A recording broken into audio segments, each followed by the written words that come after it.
Well, that's okay. Well, on the air, we've got some good news for Central Mississippi. Do we now? Yes, Innovate Mississippi has announced the launch of their second angel fund, the Central Mississippi Angel Fund, which will help connect local investors to entrepreneurs, startups, to encourage startup growth in this particular region. So joining us here on the Metro is Mr. Tony. He's the president and CEO of Innovate Mississippi. And then Matthew, who you were chatting with, Perez, is the founder of McLaughlin PC and president administrator of this Central Mississippi Angel Fund. So welcome, gentlemen. Hey, good to be here.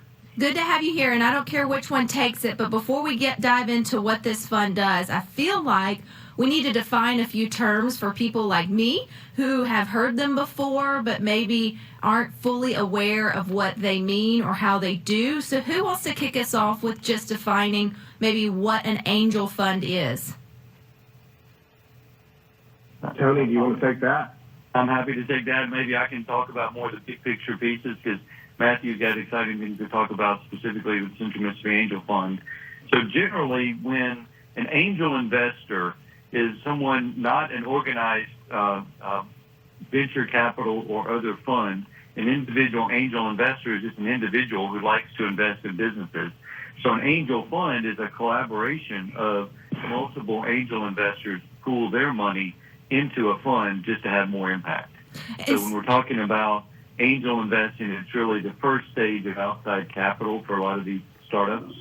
And then venture capital might come along later.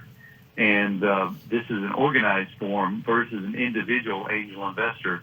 A fund is a group of them coming together to be organized in the way they approach investing. Now, Matthew, I know that you are the administrator for the Central Mississippi Angel Fund, and it's considered a community-based investment fund. So how does a community-based one differ from just maybe a regular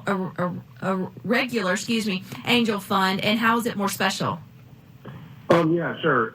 So the vast majority of the investors in our fund are here in Central Mississippi, and we're going to try to focus on deals and startups that are in the Central Mississippi region first and foremost. So that's why it's a little bit different. The value, I think, to the startup company is really twofold in instances like this.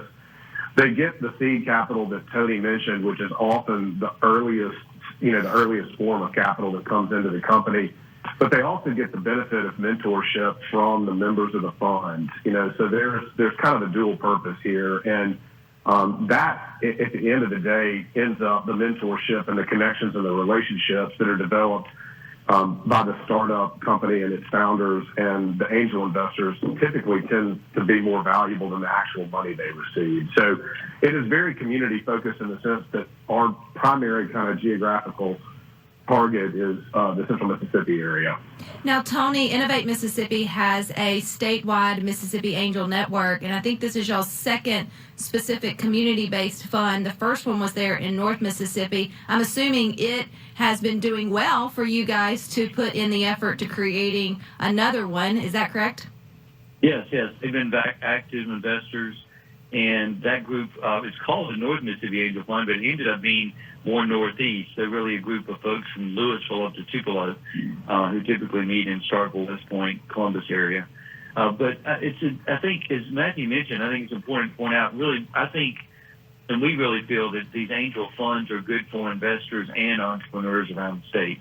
The investors in the angel network could already see deals, but and if they want to do it on their own and negotiate the deal terms and keep the deals to themselves, they have to do all the work of negotiating and closing that deal. But some want to do that, and that's great. And we want to give them choices if they want to keep doing that. So we're going to keep the angel network active. But if they want to join in a fund, the investors have a lot. They can see, they can share in the deals, get a lot more funding into that. And one of the big things about being in a group like that is they don't have to be the expert. We're seeing, in the case of these funds, folks who are not experienced investors in technology startups who come in because they know in a fund the person sitting next to them has done 20 deals, and the person across the way is going to be an expert in a different industry. So funds are really great when you have, 20 members of a fund or so, 10 to 20, whatever the group size may be, then it's really advantageous for all of them because they get to learn from each other in that process. And Matthew, I would assume too, with the Central Mississippi one being focused just here in the metro area, you're also going to have the people that are in the fund and those that are in the startups. I mean, everybody wants this area to grow and succeed. So you kind of all have a vested interest. Not that anybody who doesn't invest in a company wants to see that investment grow, but it's a little more personal. It's a little more closer to home when you have local investors investing in local startups. Is that how some of the secret of the sauce is? Yeah, absolutely. I mean, this becomes a very centralized economic development tool too. You know, we have focused a lot of our time and attention in Mississippi on more industrial recruitment efforts from an economic development perspective, and having this angel fund in Central Mississippi being part of the greater sort of Mississippi entrepreneurial ecosystem, if you will further enhance, more organic kind of homegrown economic development efforts in the area. So let's talk about those entrepreneurs that may be listening to the Metro and they're getting really excited or giddy about this idea that there's a Central Mississippi Angel Fund. What type of startups are you guys looking for or inviting? Is there a application process? Do you already have some in the works? How does this work now that it's been established? Sure. I'll take this, Tony, and would ask you to provide your thoughts as well. But we are looking for innovation and technology-based startups. We are looking for companies that can scale, which is kind of a broad concept, but companies that have the potential for extremely high growth. There is going to be an application process. We are working through kind of the standardization of our processes right now. We hope to have that finalized by the end of the year or in early January of 2021. There will be more information forthcoming about that. We have a website that potential investors can go to. Now their email through that website will come to me. We're kind of keeping a running log of people that have expressed interest. But, through the network that we have developed through the Central Mississippi Angel Fund, we already have 2 or 3 potential prospects in the pipeline for deals, folks that are looking for money in early 2021. So I'm really excited about that. And I think the demand is going to probably far exceed the supply that we have for this first particular fund, which is a good problem to have because, that'll give us the opportunity to move on to the next fund. Well, I was going to ask that too. In a year like 2020, when so many small businesses, got the snot beat out of them, so to speak, because of a pandemic, you would think that maybe spirits were down on owning your own business or starting a startup. But it sounds like from you guys that maybe that's not the case. Maybe now more than ever, people are energized to get out there and create and start something new. So do you have hope for the future for entrepreneurs? Absolutely. I mean, I think, notwithstanding COVID and this pandemic, it has created a tremendous number of opportunities for people to kind of rethink supply chain issues, to rethink how we interface with one another. And I think this pandemic is going to present a lot of opportunities for entrepreneurs to create highly scalable solutions to address all of the inefficiencies that we experienced over the last year or so. So I'm extremely excited, and we're very optimistic about not only this fund but the future of entrepreneurship in Central Mississippi and greater Mississippi. And Tony, I know you guys at Innovate Mississippi are always looking to sort of mold and help, usher and mentor entrepreneurs. If there was someone who maybe just 2020 hit them hard in their traditional sort of form, and now more than ever was their time to seize that idea to get it off the ground, do you guys offer any sort of, workshops or online sort of tools for people to just sort of manouche over their idea, whether it's good to take it to the next step? Well, we absolutely do. And really, if they go to innovate.ms, our website, they can get enrolled. We have a really great online tool that we typically walk them through personally as well. So it's not an only online platform.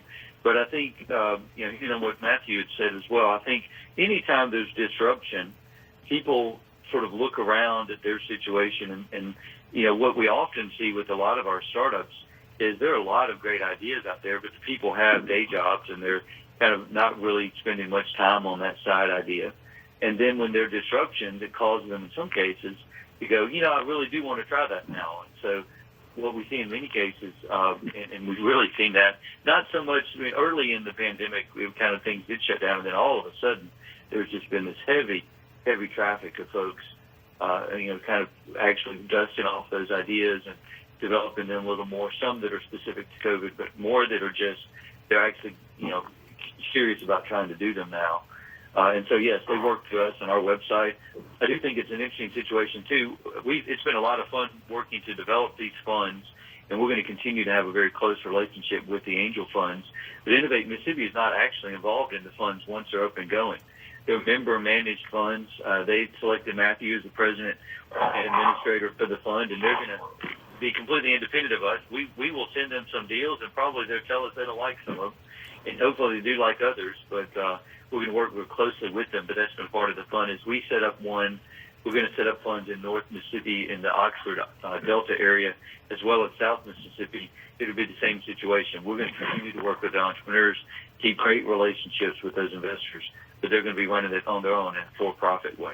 Well, Matthew, this seems like an exciting opportunity for you as well to be the president and administrator of the Central Mississippi Angel Fund. So if you were like one of the characters there on Shark Tank, like who fits your best personality? Well, first, I'm very honored to have been selected. We're a law firm, and I'm a lawyer, and have done a lot of early stage startup finance work, both from the company side as well as the investor side. So this hopefully will allow us to sort of leverage some of our skills and our resources for the benefit of these startups in a very, very different way.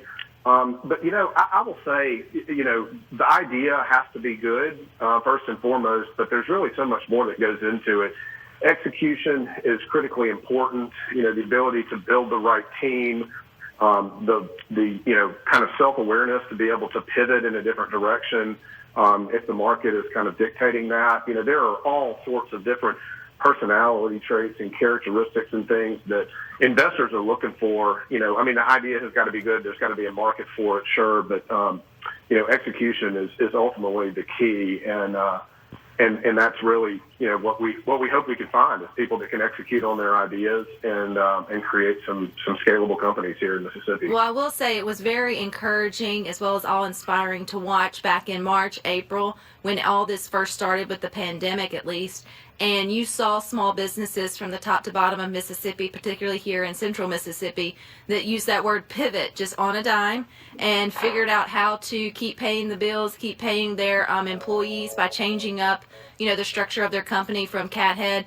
switching to making hand sanitizer, to many of your, local restaurants switching to takeout or delivery services overnight. I mean, it really shined a light on how creative and just resilient our small businesses are here in Mississippi. So it's pretty cool that you're going to have the opportunity for some of them to see that idea grow. And as you mentioned, startups that can sort of scale. So I am always curious, how do you define a startup? Because I feel like in my mind, I start up companies all the time or ideas, but I don't know if I put them, and I definitely don't put them to paper, but what would be the definition of a startup for you guys?